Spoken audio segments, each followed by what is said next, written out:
Saddam, hello everyone. Good to see you here. Saddam Infinity, good of you to join us. Thank you everyone for watching. Today we have an open stream like last week. We don't have anything very important planned for today, so we have a space available for any kind of questions and answers. So feel free to put your question in the chat. I did put a topic for today, but it's just a very small thing. So we have plenty of time for that. Just write whatever you desire to ask or share in the comments, and we will talk about it. Saddam Infinite Stories, good to see you. It's such a good name, Infinite Stories, huh? And Infinity, again, we have the two of you together. But yes, Infinite Stories. So today, again, you can just write questions and then I will go into them as soon as they are appearing on the chat. But I will just mention what we're going to be reading today. It's a little poem. Well, it's a Shabad, really. It's from the Sri Guru Granth Sahib, which is the sacred holy book of the Sikhs. I find that something very interesting is that even though this is like the most holy book from them, it doesn't only contain the writings of Sikh gurus. It contains the writings of some of the saints of that period. And that's very inspiring because you don't often see in a religion that their holy book contains words from other teachers who are resonating in the same kind of frequency, let's say. So that's kind of nice. And one of these teachers that are contained within the Sri Guru Granth Sahib is Kabir. Kabir is an incredible poet and saint. He is a yogi. A lot of his writings are some yogic techniques. He describes it in a poetic way, but you can tell that he is really very specific, talking about something very specific from yoga. So it's very nice to read him. Today we're going to read a little poem, and I will tell you a little story of how it came about that I'm interested about this Shabbat, which is that when I was doing my level 2 teacher training as a student, when I was a student of the level 2s, these 5 modules, and you generally do them 1 per year. That's the recommended frequency anyway. And for 3 of these 5 modules, this little Shabbat came up as a hukam. Now that's extraordinary because the Sri Guru Granth Sahib has many pages. It's a big book, it's a thick book. And a hukam, when I say hukam, it often, I'm referring to this divine command, and you can just connect and see what is expected of you right now in this moment to do. But one way to ask for guidance is to open, you could actually open any book, but if it's a holy book or a sacred book, it's going to be probably more meaningful. But you could actually open anything, any book. I do it actually anytime somebody lends me a book to take a look at it. I do just I ask for what is the message for me from this book, and then I randomly, right, I open it. And whatever page comes up, that's the message that I have to listen to. So in the level 2s, every morning we do the sadhana, and then we do a hukam, which is that we chant some prayers and then we open the book randomly. And look, it's a big book, but in 3 separate occasions of the 5 trainings that I did, in 3 times it came up the same hukam. So that's quite extraordinary, and so I find it somehow personal in some way, but I also find it very inspiring. So how about we just read it through? And again, if anybody wants to write any question or anything that you would like to share, write it in the chat, and then when we finish with reading the Shabbat, we can talk about that. But let's see if this works. I may need to find a different way to put things on the screen because it's not very comfortable with only one monitor. I only have one monitor and it's not that easy. So I do this and it works, but then I don't see the main monitor. I just see what I'm reading, what you are seeing. So That's not very comfortable. And it's covering my chat as well. So that's not great. Let me see if I can do it like this.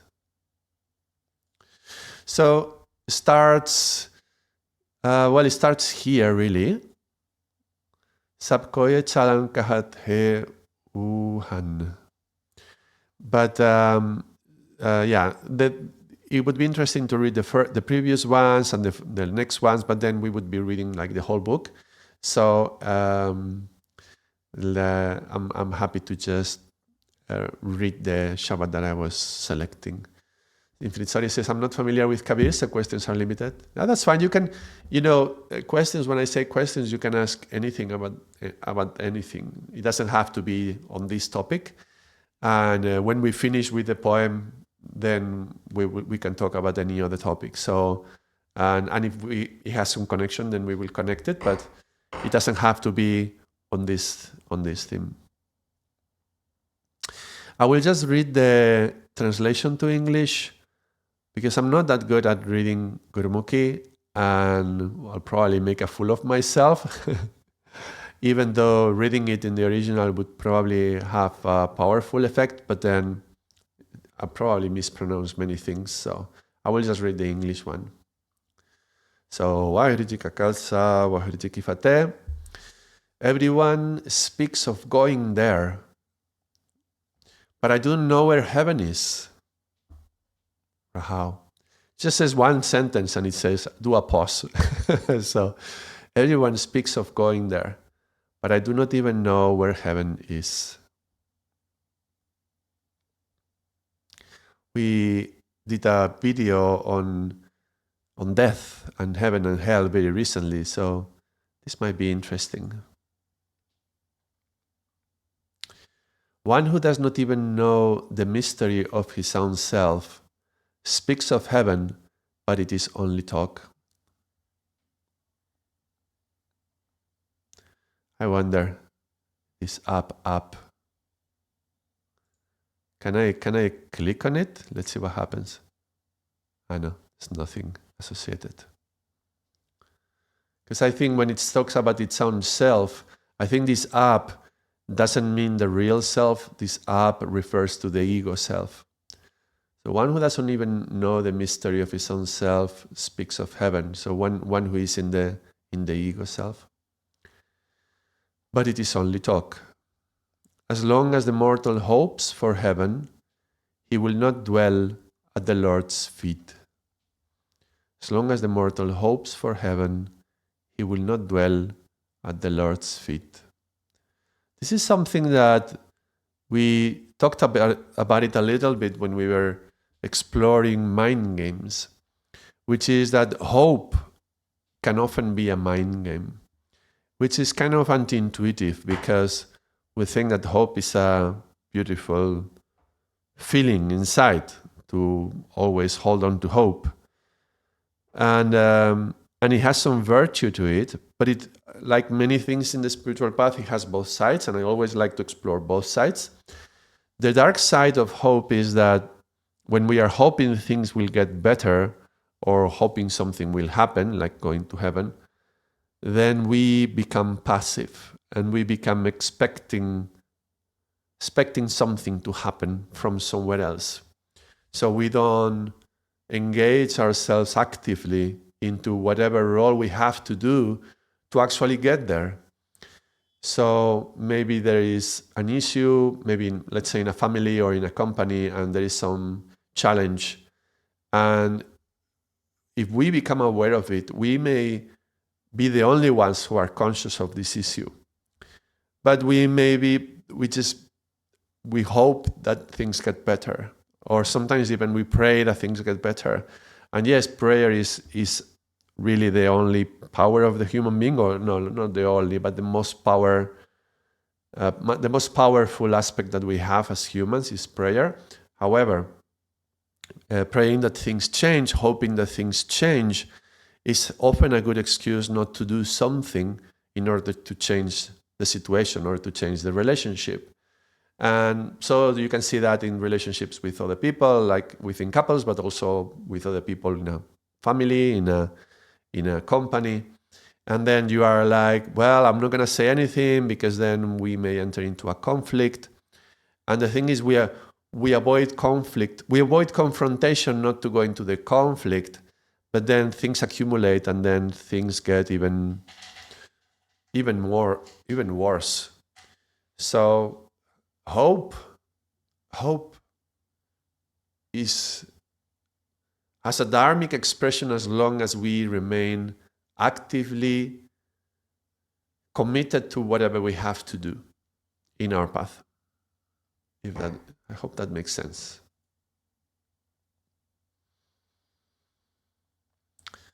Heaven is not a fort with moats and ramparts and walls plastered with mud.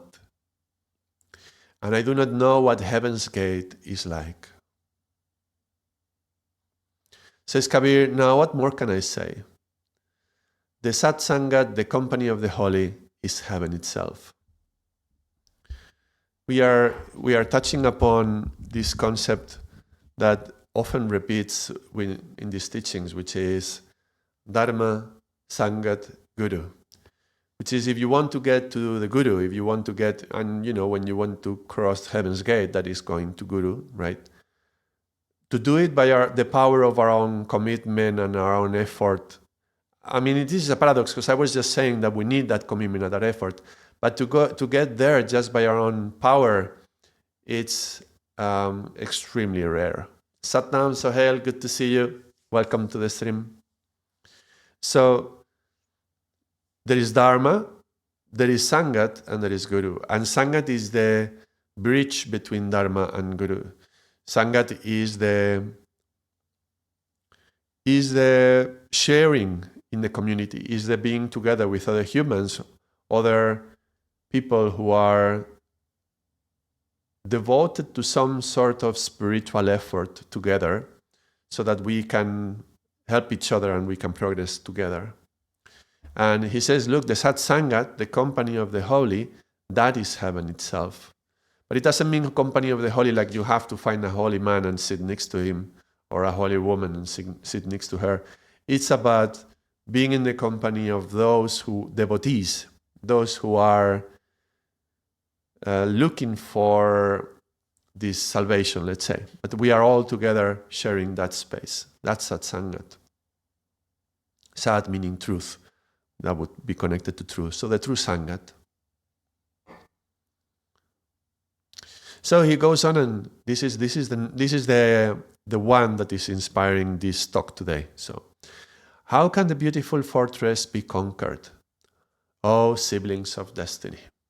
Siblings of destiny is like I'm talking to my brother, my sister, who are looking for the same destiny as I am looking. So he's talking to us like Sangat. He's assuming that we are part of his or her Kabir's Sangat. Sandesh, namaskar, hello, welcome. We are reading Kabir today. And then we have a round of questions and answers and some open space to discuss whatever you want to discuss. So here it starts. How can the beautiful fortress be conquered? It has double walls and triple moats. Pause. It is defended by the 5 elements, the 25 categories, attachment, pride, jealousy, and the awesomely powerful Maya. Attachment, pride, and jealousy, these are 3 of the 5 thieves, which I already talked about it in a few other videos. But within Sikh Dharma, this is quite often they appear in the teachings. The 5 thieves, the 5 we call them thieves because they rob our energy. The 5 evils they are called sometimes. The 5 passions is another name. And Kam, Krodh, Lobh, Moh, Ahankar. And here we have Moh and some other. The pride and the jealousy, I guess it is with different words because I don't read it in the Gurumukhi. But yeah, it refers to these 5 aspects. And they are kind of guarding these 5 elements as well. 25 categories and the awesomely powerful Maya, which makes us believe a number of things, including the appearance that we are separate from everything else.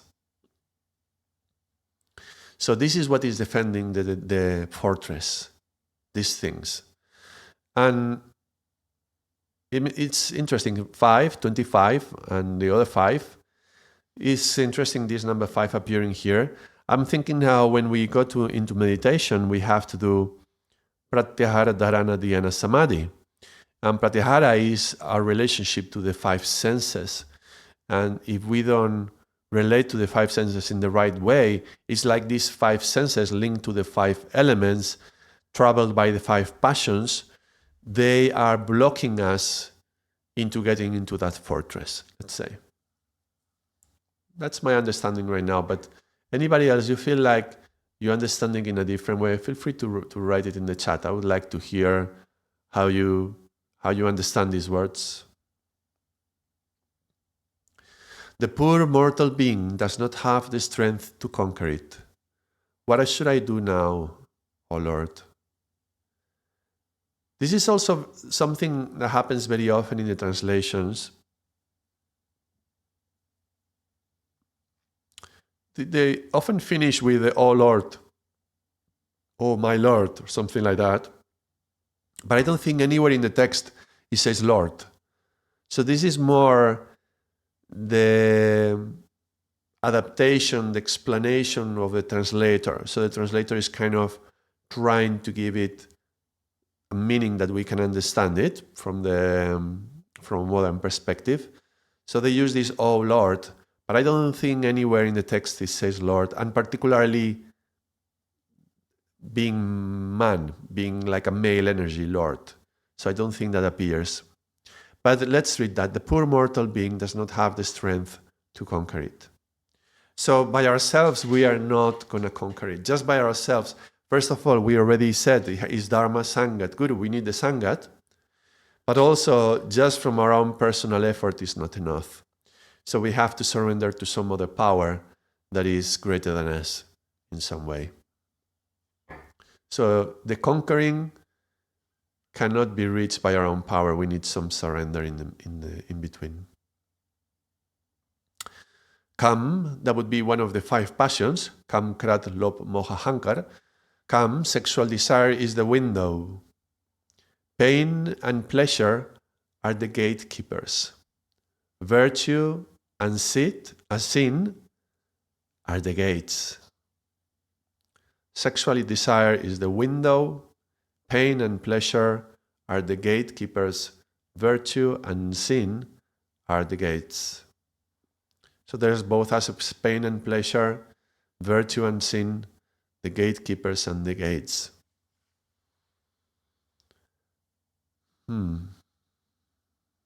I would like to hear, how do you hear these words? How does it touch you? How do you understand them? And sexual desire, which is supposed to be one of the greatest traps in the spiritual path. Sex, power, money in general, diet as well in general. Particularly for men, sexuality, that's probably the highest challenge for men. But sexual desire is the window. Anger is the great supreme commander, full of argument and strife, and the mind is the rebel king there. So this fortress that we are trying to conquer has been, I don't know if set up or invaded or in some way is right there. It's the way it is placed. There is somebody already reigning there. That's the rebel king, the mind, particularly the ego within the mind. So the mind is the king. There is one line from Japji Sahib, from Guru Nanak, in which he says, "Conquer your mind and you will conquer the world." Because the mind is the one thing we need to conquer within us. And here Kabir is telling us that, look, within this fortress, there is one king. And the king it's sometimes called the false king as well. This is called a rebel king. So in a way, the way it's written there, because he's rebel king, he rebelled against something else. So it implies that there is the true king is somebody else or something else. And the rebel king has been rebelling against that and is trying to set itself in the place like, I am the king here. So this is kind of connecting to the concept of Manmukh and Gurumukh. The Gurumukh would be like those who are aligned with the Guru, and Manmukh is those who are aligned with the man, in the sense that those who believe that everything is aligned with some supreme intelligence, which is God or Guru, if you wish. I'm just using the words indistinctly today. And those who believe there is no God and everything we do it by our own power. That's Manmukh. So when the mind conquers that castle and sets through the power of Maya, because Maya makes us believe that we are disconnected to everything else. So we believe that we are separated, maybe even that God doesn't exist, and therefore I am my own king of my own island, of my own little kingdom. So I rebel against everything else, and I set myself. And when I say I am in the mind here, full of argument and strife, so arguing, and the mind is really good at argument. It's really difficult to fight with the mind utilizing intellectual arguments, because the mind is very intellectual. So you have to go through a different path to find the truth. And this mind, ego mind, in numbers, it would be 3-7. We explored this in numbers. We have been doing number 7 some months ago. And we also saw that 7 is linked to fire, 3 and 7 is fire, and anger is linked to fire. So these intellectual reasonings and arguments, they could appear very friendly way of talking, having an argument, intellectual argument, but you can see a hidden intellectual fire behind, or even some passive aggression when we are having a discussion with some of these rebel kings, let's say.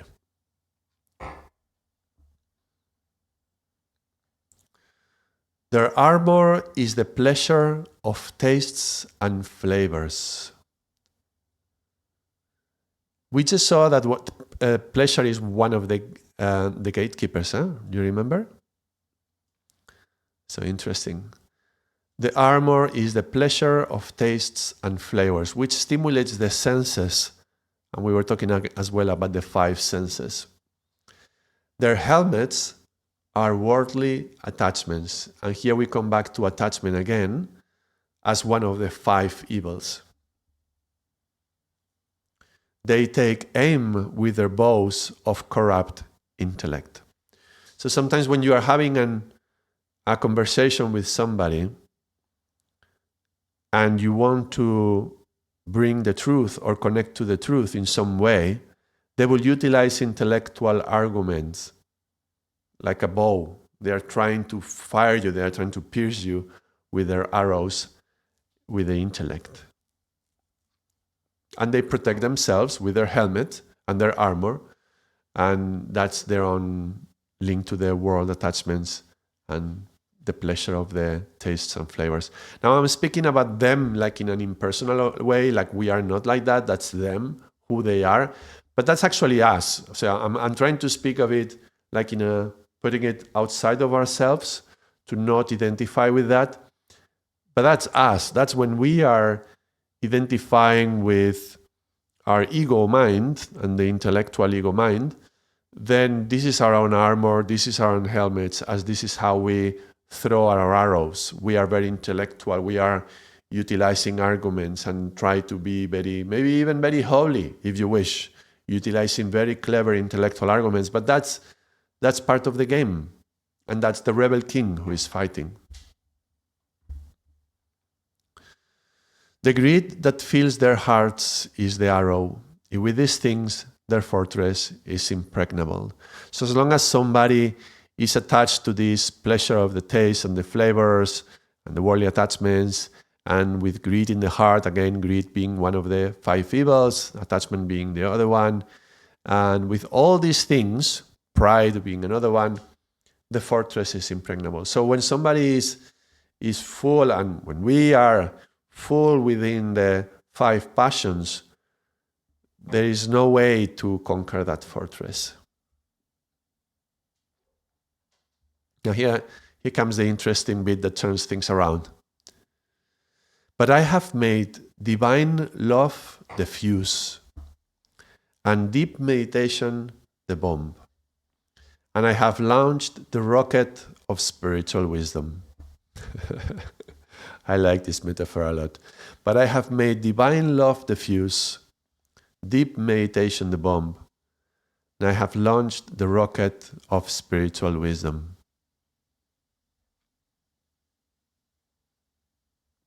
Prem, Surat, and Gyan. Prem, Surat. Surat is like the state of consciousness of deep meditation. Prem is love. Love, but in the highest form of love. This is, divine love, he calls it. This is totally unconditional love. This is not piare, which would be more like the personal kind of love. It would be more subjective and more human kind of love. Prem is unconditional divine love, which we can all experience, right? But it's not the limited understanding of what we think is love. It's something that goes beyond. That's Prem. Not Pyare, but Prem. So Prem, Surat, and Gyan. Gyan being the wisdom. I wonder, these words are very interesting, the bomb and the fuse. I wonder in the time of when Kabir was writing this, I don't know if there would be, was there bombs back then? I don't know if those words refer to that exactly. What would that be? Oh, sorry. Let me see if I can. Surat Havaya. Oh dear. Okay, Singuramukhi. So I cannot understand that. It's in more Punjabi, whatever. Okay. So I'm curious about what the original text would say. But we can take it the way it is written in the translation. It's interesting. I made divine love the fuse and deep meditation the bomb. Now the fuse is the thing, the thing that is going to take it until the bomb explodes. Now you're going to get to deep meditation. That's going to be the bomb. But what helps you to get there, that's the divine love. So through love, getting to the moment of deep meditation. And then launch the rocket of the spiritual wisdom that you get out of that. And then the fire of God is lit by intuition, and with one shot, the fortress is taken. So the fire of God is lit by intuition. So you have this fuse, which is divine love, and it's intuition what is going to lit the fuse. So I have made divine love the fuse, and then the fire of God is lit by intuition. So this little fire, this is spark that starts intuitively. You intuitively know which way you have to go, and through this path of love, into deep meditation, then one shot, the fortress is taken. It's quite interesting. Now, taking truth and contentment with me, I begin the battle and storm both the gates. So truth and contentment, that's Sat Santok. Sat is truth and Santok is contentment. Santok is like content in the sense that you are at peace with whatever has to happen, which in a way is connected to this aspect that Prem is unconditional. If it's unconditional, you are not expecting something. There's no conditions. So whatever action you do out of that love, that divine love, even if you are engaging in a conversation with somebody who is in their own fortress, and out of your divine love, you are sharing something that you have learned, maybe like these teachings, like this poem that I'm sharing right now, you are sharing that, but then you don't attach yourself to the result of that. So you are satisfied and content and peaceful with whatever happens. So you are just sharing it, and then whatever impact it has to have, that's it. What you do. So you allow whatever has to happen. That's kind of like saying whatever is true will manifest. So whatever is true will manifest, and I'm fine with it. It's contentment with me. Yeah, taking truth and contentment with me. I begin the battle and I storm both the gates. Should we remember what the gates were? Pain and pleasure are the gatekeepers, and virtue and sin are the gates. So we are storming the gates of virtue and sin. In the Satsangat, the company of the holy, and by Guru's grace, I have captured the king of the fortress. That's quite interesting. So, through that, the rebel king has been captured by Guru's grace. Bhagavad Bir, Sakat Simran, with the army of God's devotees and Shakti. I guess that this Sakat here is probably Shakti, actually. Yeah, Shakti. I don't know why it's written Sakat, but it's in Gurmukhi, the S in the Sh is very similar, but it has a little dot underneath. And actually, I've seen places where they don't even put the dot. I don't know if it has to do with some Persian root of the words, but sometimes it's pronounced with a Sh, sometimes with an S, with a S. In this case, I would say this is Shakti. This is an I, so this is Shakti. Bhagavat Bir Shakti Simaran Ki Kati Kal Bhe Fasi. I can read it very slowly, but then we would lose a long time. But it says, with the armies of God's devotees and Shakti, the power of meditation, I have snapped the noose of the fear of death. Now that's quite a phrase, contains many elements. The army of God's devotees, that's the Satsangat. And Shakti. Now Shakti is often associated to the Kundalini Shakti. Remember, Kabir is going to speak in an encoded message. He's making a poem out of something that we have to do in the process of yoga. So he's telling us what to do with the senses. He's telling us what to do with pain and pleasure. He's telling us watch out with attachment, with pride, with jealousy, and all these things. And he's telling us, look, there is Shakti, there is an inner power, and through the power of this Shakti in the company of the Satsangat, you're gonna stop being afraid of dying. Yeah, I snapped the noose of the fear of death.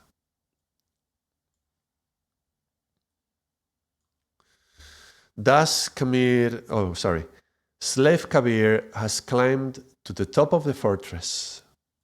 I have obtained the eternal, imperishable domain. Satnam, Satseva, hello, welcome. We are reading Kabir today, conquering the fortress. This is Ang 1162 in the Sri Guru Granth Sahib. So Slave Kabir is interesting. He says Slave Kabir. Again, this is one of the things of the translation. Das means service. So I know because my name is Ardaas and part of my name is Das. And even though Ardaas doesn't mean service, it means prayer. I remember that part of the name Das, even though it's not the same kind of Das, to me it makes me remember that prayer is put into service. So, and through service you can pray, and prayer can be your service, kind of like in both directions. So Das Kamir actually would be the servant, like through service. The slave Kabir has climbed to the top of the fortress, and I have obtained eternal, imperishable domain. Now, he says here Raj Leo Abhinasi. So Raj, here. This word here. So Raj means king. So if we think about when we read the Bhagavad Gita, Krishna is telling Arjuna some of the things that he can do, the various options that he can do. And he's transmitting the teachings of yoga, particularly Raja Yoga. So he's saying, look, through the practice of yoga, and that includes service, and we were just talking about that. It includes some action, and it includes also Gyan, the wisdom that we also talked about. So that would be the rocket, you remember? The rocket of divine wisdom. So if you include these three elements, that's Raj Yoga. That's the yoga of kings. And this is what he's saying. Kabir is saying, well, there is different kinds of kings. There is the rebel king, the false king, the one in which you set up your mind, your ego mind, as the king of a fortress, and then you protect yourself with all these layers, with attachments and pride and anger and all these things. That's the way of protecting, and you defend from each other, and then you fight with your intellectual mind and conquer all the battles through this anger. Sorry, connecting back in a few minutes. Yeah, no problem, Sandesh. You feel free to do what you have to do. And this is the false king, right? And then there is the yoga of real kings. The real is Sat. Sat is connected to our true identity, the Satnam and the Sat Chitananda. So the true king, the true Raja, that's the one that is going to include this aspect of service, this aspect of action and divine action, and what's that? Wisdom, Gyan. So he's kind of making his own elaborate connection to Raja Yoga, the way I hear it, okay? This is all my own interpretation, okay? Again, feel free to write in the chat how you are hearing these words and how is it touching you, because I am just giving it my own spin through what I have learned, but I'm sure some of you will have different teachings maybe and can approach it in a different way. Also valid, and not that my way is the right way at all.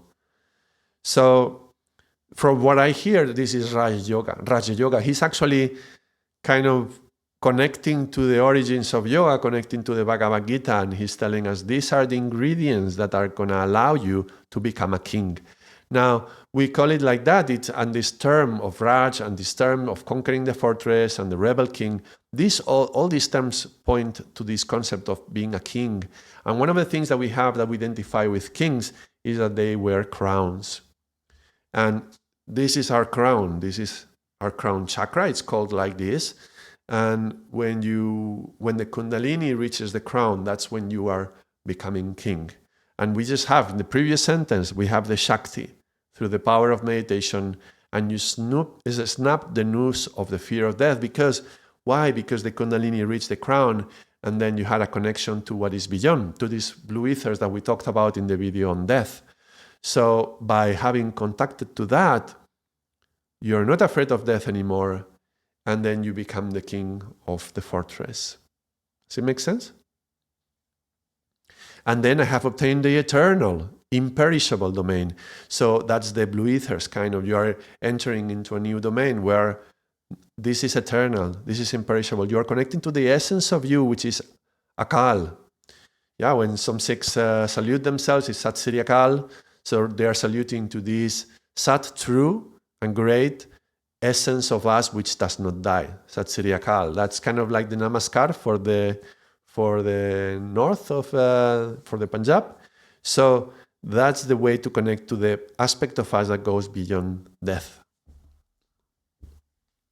And this is the end. This is when you see these double lines like that, that's the end of the Shabad. And we could read a little bit more without going too much into interpretation. The mother Ganges is deep and profound. Tied up in chains, they took Kabir there. My mind was not shaken. Why should my body be afraid? Wait. They tied up in chains. Hold on. That's reminding me something. Was it Kabir? Now, I may be wrong about this, so I'm not gonna I'm not gonna say everything. I'm just gonna say what I remembered, and then maybe somebody knows about this, or we can find out in the internet. But I think there was at some point, I think it might have been Kabir, that they were. It was kind of like in the Middle Ages in Europe, we were having the Spanish Inquisition, one of the worst. How do you call that? Fingerprints that Spain left in the world. we left a few things that are lovely and a few that are not so much. The Spanish Inquisition was horrible. Witch hunting and another kind of hunting period of time during the Middle Ages, when anybody who would not adhere to the whatever they thought it was the right attitude towards God and the church, then they would be guilty of being maybe witches or being magical people or demonized, or they would say that you are how do you say that, possessed or something. And then you would go through a trial which would have little to do with what a trial is, and then you could be burned at the stake, for example. Yeah, but I think I remember that there was some kind of trial happening to Kabir as well, and they put him through 3 tests, and in one of them they were chaining him, and one of them I think he was. I may be wrong, okay, so sorry about that, but I'll check it out.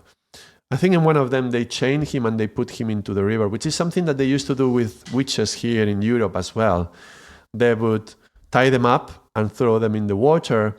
If the woman floats, she has some magic and she was a witch. If it would go down to the bottom, then she was just a woman. If she goes down to the bottom, she's just a woman, so she died, but hopefully her spirit goes to heaven, you know?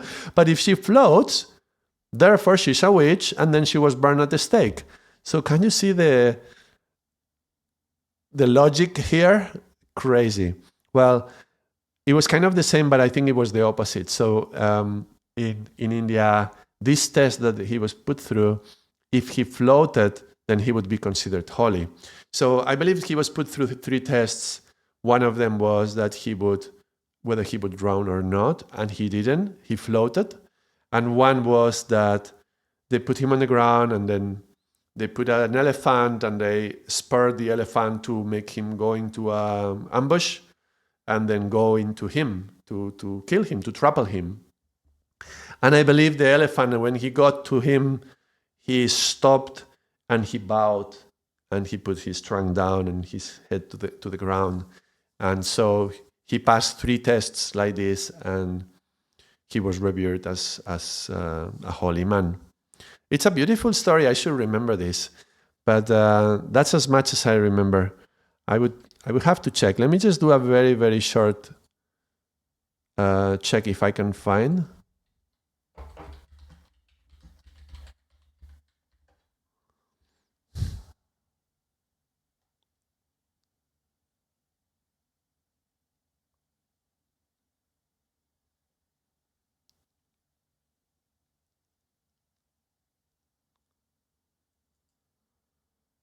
Let's see.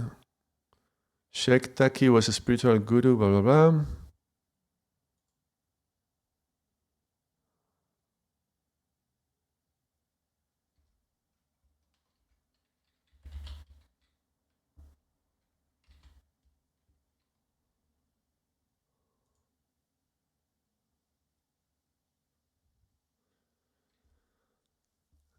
They tried to kill him in many ways, like to throw him in a well, to kill him by an elephant, keeping him hungry and thirsty for days, and he survived. Okay, there's probably a beautiful story behind. I don't have it right now, but check it out. If anybody finds it, please write it in the chat, or if the video is finished, write it in the comments of the video. But anyway, it's an interesting story, and it would give a different spin to this concept, to this text, right? The mother Ganges is deep and profound. Tied up in chains, they took Kabir there. My mind was not shaken. Why should my body be afraid? My consciousness remained immersed in the lotus feet of the Lord. The waves of the Ganges broke the chains, and Kabir was seated on a deer skin. Says Kabir, I have no friend or companion. On the water and on the land, the Lord is my protector. Oh, let's read the next line. They concur Sadhguru Prasad. God constructed a fortress inaccessible and unreachable, in which he dwells. There his divine light radiates forth. Lightning blazes and bliss prevails there. This is like the 5 blue ethers, where the eternally young Lord God abides. This soul is lovingly attuned to the Lord's name. It is safe from old age and death, and its doubt runs away. Those who believe in high and low social classes only sing songs and chants of egotism. The unstruck sound, that's Anahat, the current of the Shabad, Anahata Shabad, the word of God resounds in that place where the Supreme Lord God abides. He creates planets, solar systems, and galaxies. He destroys the 3 worlds, the 3 gods, and the 3 qualities. The inaccessible and unfathomable God dwells in the heart. Look at this. No one can find the limits of the secrets of the Lord of the world.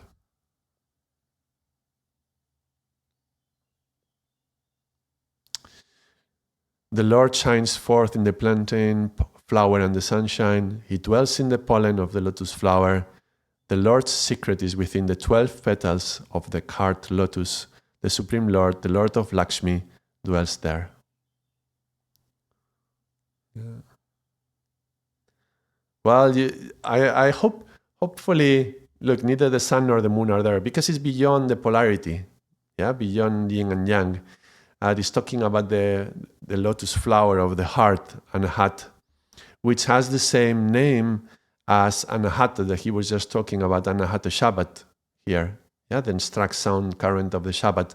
So when you find that unstruck sound, this is very, very good. Look, he just went through a Shabad in which he was talking about becoming kings, Raja, putting on the crown, through divine love, through service, through wisdom, through letting go of material attachments, through conquering the 5 passions, through being aware of the 5 elements and the 25, what was that? All those things, the sin and the pleasure. We have reached to the crown. We have reached to the fortress. And then he says, look, there is another place. There is the place where God abides, where God is radiating, is shining forth. And that's in the 12 petal lotus, which is the Anahat. And he says that Anahat, the Shabad, is vibrating there, the Shabad of unstruck sound. And that's where the cosmos is created, which is some of the descriptions that Guru Nanak gives to some of the different elements of the 5 blue ethers. What is interesting to me on this is that we have talked about how this is raising the Kundalini, the Shakti he describes, getting to the crown and conquering the fortress where the mind is, and then he comes down to the heart. This is something that I have explored quite a bit in a number of videos, particularly in the course that we did on Mul Mantra, when we went layer by layer, word by word, when we got to the jap and then atsats, yugatsats, we were exploring how the whole Mul Mantra was guiding us to go to the crown, and then atsats, yugatsats was bringing us down into the heart. And that is a very interesting relationship as well to what we are reading today, where it's not just about raising the Kundalini, it's about mixing the Shakti with the Shiva and about coming back down into the heart. Because this is enlightenment, but this is liberation. It's down in the heart that the final peace is found. Infinity says, Why many gurus caution about doing Kundalini Yoga, and their advice is that it's better for Kundalini Shakti to rise on its own slowly rather than poking it and actively ascending it before it's ready. Yes. So I'll go into that in a moment. So this last section we just read,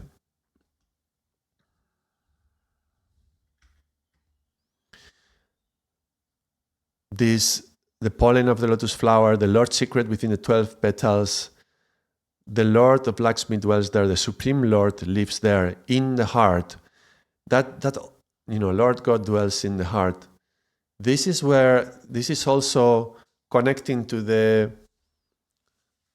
that video I made also on the self, explaining what the real self is. But to me, more than anything, that mantra from Ramana Maharshi, where he is talking about God is in your heart, and this is where it's radiating.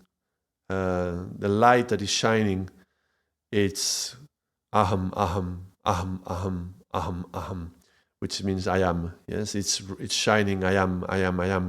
Hridaya Guhara Madhye Kevalam Brahma Matram. Brahma is there, living in the Hridaya Guhara, in the cave of the heart.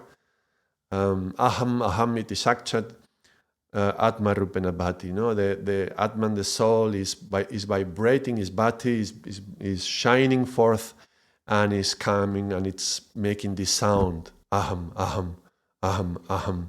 And remember, this chakra is called Anahata, so it's like unstruck sound. So it's so connected. When you read these kind of poems, it's so different. And this is, Ramana Maharshi didn't study the Sikh scriptures, but it's so interesting that when you hear these poems, they are describing the same. It is a universal experience of those who get to that state. And then they will describe it in their own words. So, very interesting. And they will all have gone through this path, even though some may be more aware of it or not. Maybe some saints are not aware of it. Some will put it in different words, like some Christian saints saying, I am marrying God, I am the wife of God. And then people would misunderstand her and think that she is the devil because she is talking about sex with God. So there's something evil about her. And she's just describing the union of Shiva and Shakti. So Infinity, regarding your question, those who reach that space in the heart reach through this path. And the fact that we have this energy within us means that it is our own right to awaken it and to let it go through this path. Now, I have a few videos on the Kundalini. They are you can find them in my channel.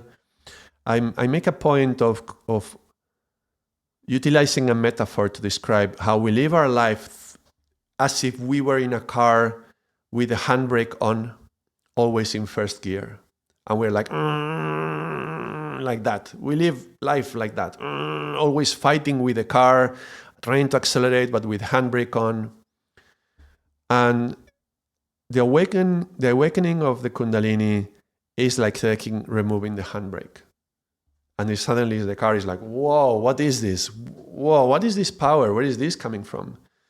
And as you take off the handbrake, you realize you have all this power. And then you realize that you have actually not one, but you have 7 gears as the Kundalini rises.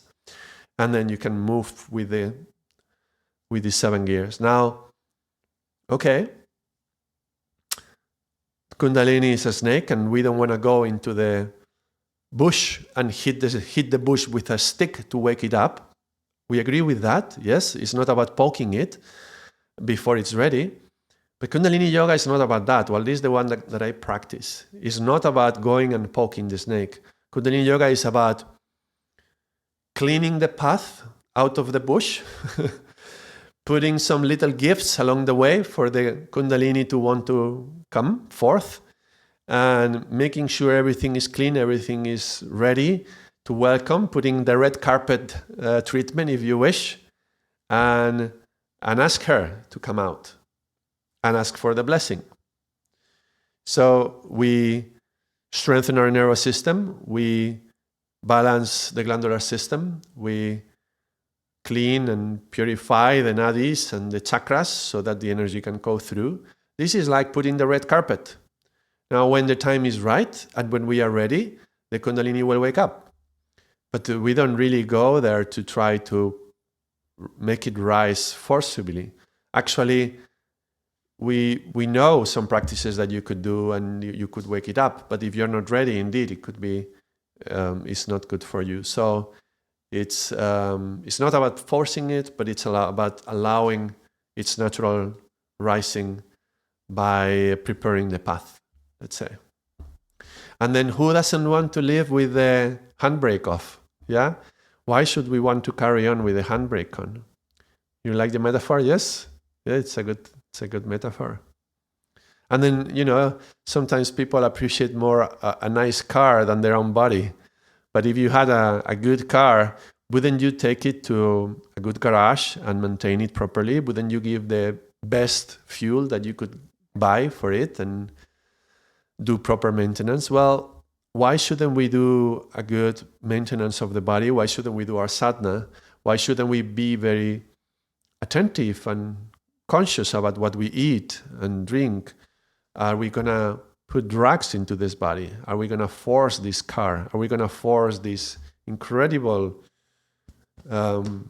vehicle that we have in our human body? And so in the yogic path, we avoid all drugs, from alcohol to refined sugars or other kinds of drugs, because they are going to be damaging your system. They're going to be toxifying yourself and your nadis, and they're going to put more obstacles in the awakening of your own power.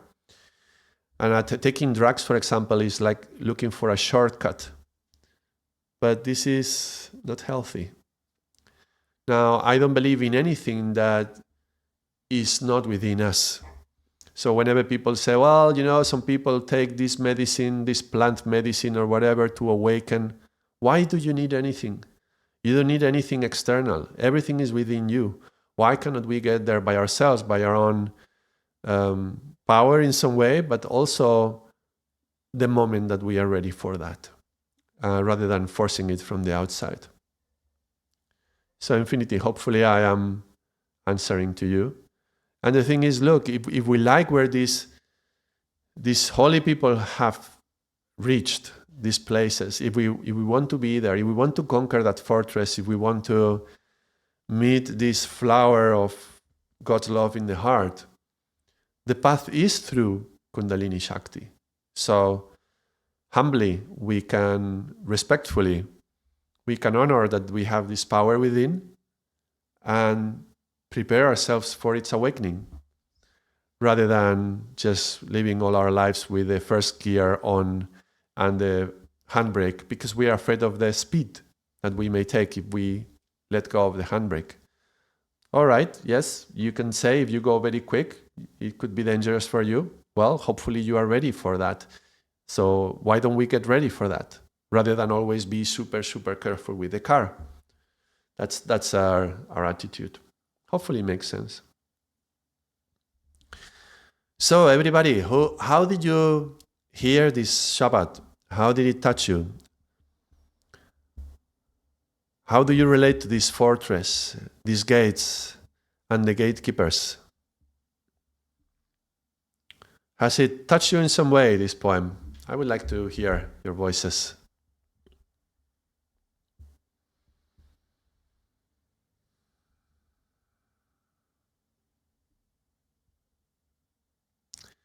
Human being is the most sophisticated system on earth, but very few try to read the user manual. Yeah. Yes, we have a few user manuals, thank goodness.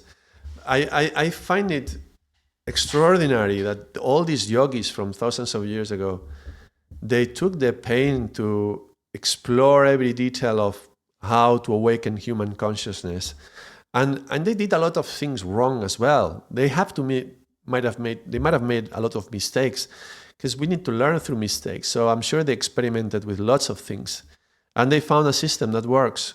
And it's a technology in a way, because it's just an inner technology that if you apply it in that way, it's scientifically replicatable. Like you can replicate the experiment. If I do these exercises and somebody else in China or, I don't know, Mississippi or wherever, in Africa, or in an island in the middle of the Indian Ocean, if you do these exercises, you're going to have an experience, and that experience is replicable to what the yogis are telling us from thousands of years ago. That's extraordinary. Rarely have we such a system that is so clear, so well defined. It's wonderful, yeah, says Sohel. This is wow, the wonderful, the wow of Waheguru. Yeah, Waheguru comes from this wow, this incredible. If we read other saints from other traditions, like Christian saints or Sufi saints, they may describe the place where they are, and they may describe human virtue in a beautiful way. But when do you hear one that tells us the path that they took to get there, or the path that we can take to optimize the capacity for us to get there? It doesn't mean we're going to reach there, because a big amount of it is, at least 60% is grace, right? You can commit yourself, but at least 60% is going to be grace. So you can do all your effort, and maybe you are not graced in this life and you have to reincarnate, Waheguru, but at least you do your best. So not many saints describe as the path that we can do to optimize that 40% that we can do. So that's why I find yoga most inspiring. And numbers just help me to understand yoga much better. And to me, numbers are one of the pillars of my life, together with yoga, is because when I'm speaking with somebody and they are telling me some of their challenges or their issues in life, it's just from the perspective of yoga, it's difficult to tell what they need or what's wrong or what do they have to do. But the numbers in the conversation can always guide us in that way to a virtuous path, let's say. Sandesh says the Upanishads are some of the user manuals. Oh yes, we could read some Upanishads in the channel. I'm happy to go into classical texts and explore them. Do you have a favorite one, Sandesh? We could explore it in this summer, go into some Upanishads.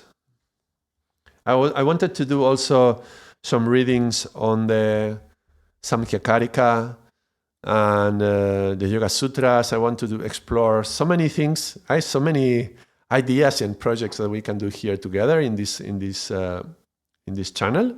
I'm filled with ideas, but also I'm very patient. So slowly. Let me know if you have any anyone, not just Sandesh, anybody who is online or who you are hearing this video. Feel free to write it in the comments of the video as well. Is there any text that you would like us to explore, that you would like us to read and go slowly, step by step, and to see what do we get out of that?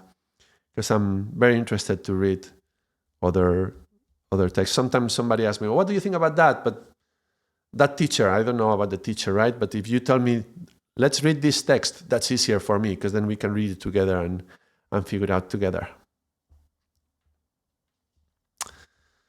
Well, I think it's good for today.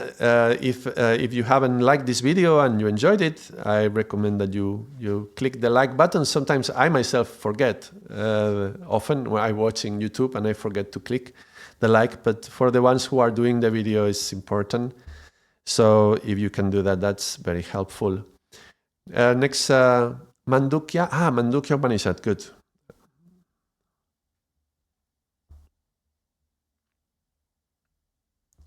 Thank you, Sandesh. I took it. I wrote it down. I will see when we explore it. Next month is July, and July is kind of weird because my daughters are on holidays already. So some weeks I will be traveling, and then those weeks I will not be available. The others I may be available to do more than 2 videos per week. So we will see how it goes. But for today, enough. We reached a good point. Hopefully you find a good expression of this path towards the heart. And until next week, Satnam. Thank you very much, everyone.